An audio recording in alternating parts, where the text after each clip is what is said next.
Ghospur Hyderabad police Kashmir ज़िले में गोठ ते चढ़ाई करे फायरिंग करे नी जंहिंजे नतीजे में हिकु ॼणो क़तल थी वियो जॾहिं त पुलिस हिकु ॼणे खे खंबे खणी वई।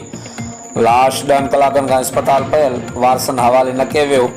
वारसनि पाक किताब खणी घोसपुर प्रेस क्लब अॻियां एहतिजाजी मुज़ाहिरो कयो। वारसनि जो चवणु हो त हैदराबाद पुलिस बिला चवास गोठ ते चढ़ाई करे असांजे नौजवान खे क़तल कयो आहे। मिले ॼाण मूजिबि कश्मीर ज़िले जे गोठ में हैदराबाद पुलिस चढ़ाई करे फायरिंग करे ॾिनी। घोसपुर भरिसां जमाल थाणे जे अधु ॻोठ गरीबाबाद वारे इलाइक़े में सुबुह जो असुर वेले हैदराबाद पुलिस नफ़री जो ॻुझे इतला ते सर्च ऑपरेशन कयो वियो। पुलिस जी ॾोहनि ख़िलाफ़ कार्रवाई दौरान ॾोहारनि ऐं पुलिस विच में फायरिंग जी ॾे वठ में गोलियूं लॻण सबबि ॻोठ जमाल रहवासी 25 वरनि जो नौजवान रफ़ीक अहमद पुट उमर शेख थॾे ते मारिजी वियो। ॻोठ जे ज़रीन ॿुधायो त असुर वेले पुलिस जमाल में कार्रवाई कई।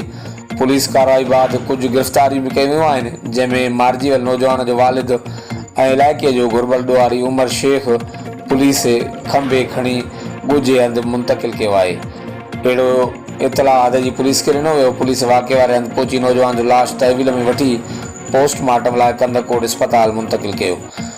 ॿिए पासे मक़तूल नौजवान जा वारिस इतला मिलण बाद सिविल अस्पताल कंदकोट पहुची विया। मक़तूल जे वारिसनि मुस्मात वादुल ख़ातून, माई दरिया ख़ातून, अयूब शेख जी अॻवानी में पाक किताब खणी घोसपुर प्रेस क्लब में एहतिजाज कंदे दाईंदे चयो त अफ़सोस आहे जो ॿियनि ज़िलनि जी पुलिस हिते अची ॻोठ ते का करे असांजा नौजवान मारे थी ऐं को बि खेनि रोकण वारो कोन्हे।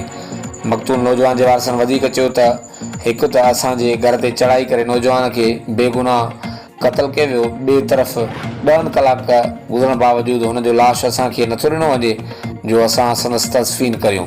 वारसनि IG सिंध ऐं ॿियनि वसवारनि खे अपील कई त वाक़े जो नोटिस वठी असां सां इंसाफ़ कयो वञे।